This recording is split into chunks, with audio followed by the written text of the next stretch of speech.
Hi, I'm Dr. Michael Kaye, the founder of the Center for Functional Health, and today I want to share with you how I saved a patient from spending $400 on a food sensitivity test that she did not need. The patient came to the office with the following complaints: bloating, constipation, diarrhea, joint pain, and brain fog. Now, this is a common presentation that we will see in the office. We started with the foundation phase of our 9-step roadmap to optimize the patient health, which included the consultation and examination. And we also asked about her nutritional history. So I used a nutritional assessment questionnaire, and I asked her to keep a 2-week diary of the food that she was eating and how she was feeling prior to coming to the office. Then I sent her for blood work. I sent her for a CBC, which is a complete blood count that allows me to see if there's underlying infection.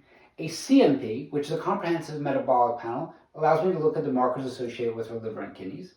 And then I sent her for markers of inflammation, such as HSCRP, which is highly sensitive C-reactive protein, sed rate, which is sedimentation rate, ferritin, insulin, and uric acid. And then I sent her for 2 other markers, vitamin B12 and folate, and vitamin D, to see if they were deficient or in the optimum reference range.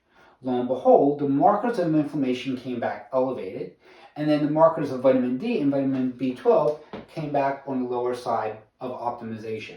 And again, a vitamin D and B12 being on the low side can contribute to joint pain and brain fog.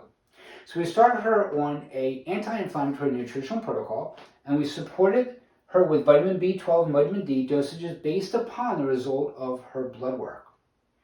Within 2 weeks, she reported that the bloating lessened, the constipation diarrhea also lessened, joint pain improved in that she was not experiencing knee pain when climbing stairs, and brain fog improved that she was able to focus better. And then she said, after 2 weeks, let's get a food sensitivity test. Now, I'm trying to figure out why she wants a food sensitivity test, given the fact that her symptoms are already starting to improve within a short period of time of just changing what she's eating.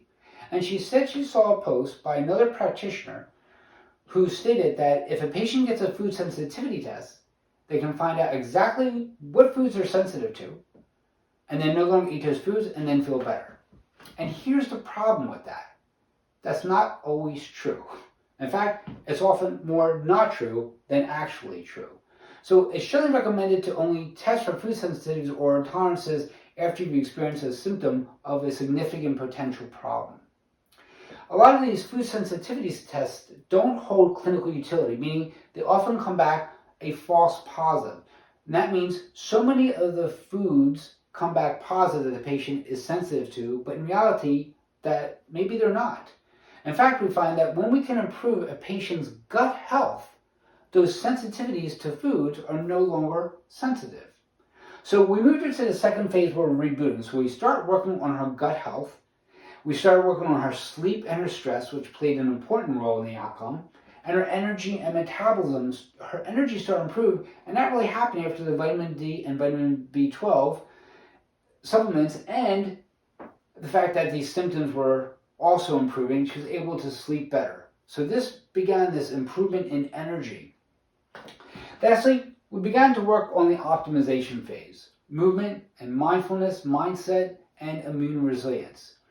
So you can see that she never really needed this food sensitivity test. All I asked her was to give me 6 weeks to see how she was feeling. And she was feeling much better, and there was never need for her to spend that money on a test that was not going to hold any clinical utility. So I hope this was helpful for you. If you have any questions, please feel free to reach out to me, and I'll talk to you soon.